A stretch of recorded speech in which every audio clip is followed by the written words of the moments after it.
If you remember, I'd left the fingerboard having just been planed, so now I need to refine the surface. This will also help refine the radius arc and also the dish.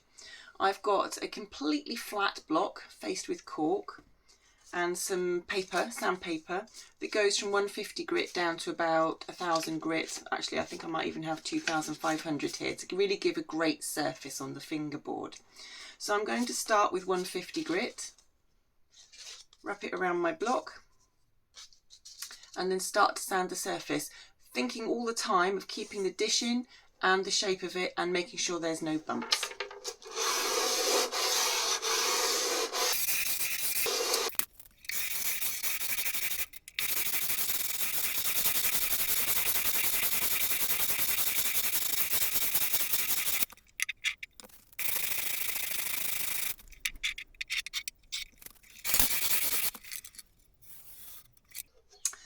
I've got a little anomaly at the end of the fingerboard here.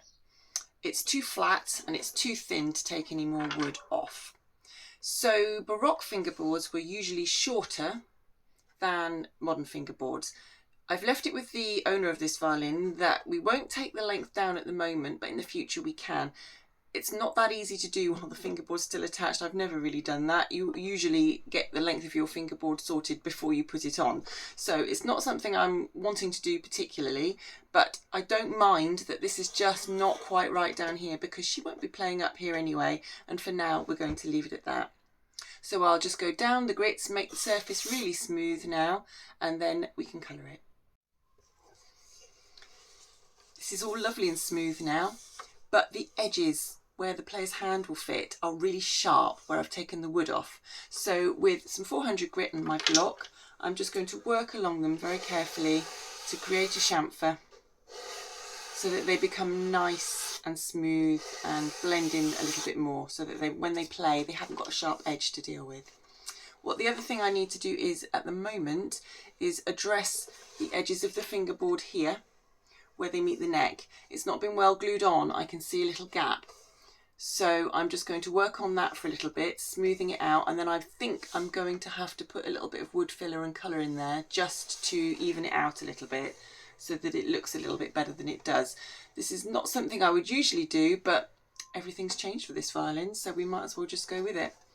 So yes, I think the next step is to fill these edges, continuing to work on these edges once the filler is dry.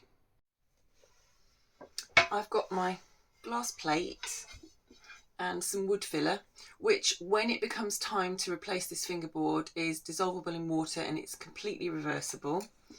And I've also got some lamp black pigment that I'm going to grind into it.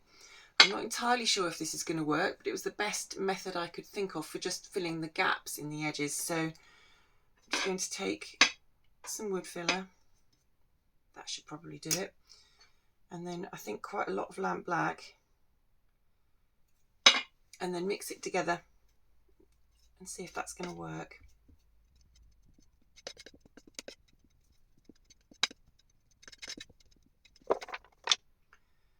That colour's not bad. I think I'm just going to go with it. It's making the filler very dry, so I don't think I've got long to get it in. So I think I'm just going to use my opening knife to work down the edge here. Just smooth as much in as I can, just to try and make that look a little bit nicer. I always end up getting really messy, getting my fingers in it. That's just a hazard of the job.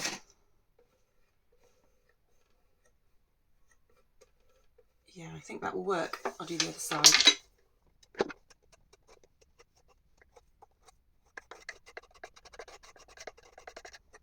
This is by no means what I would usually do for a fingerboard, but sometimes you just have to think outside the box. Okay, I'm going to let that dry, clean off the excess first, and then finish shaping, and then I can get staining.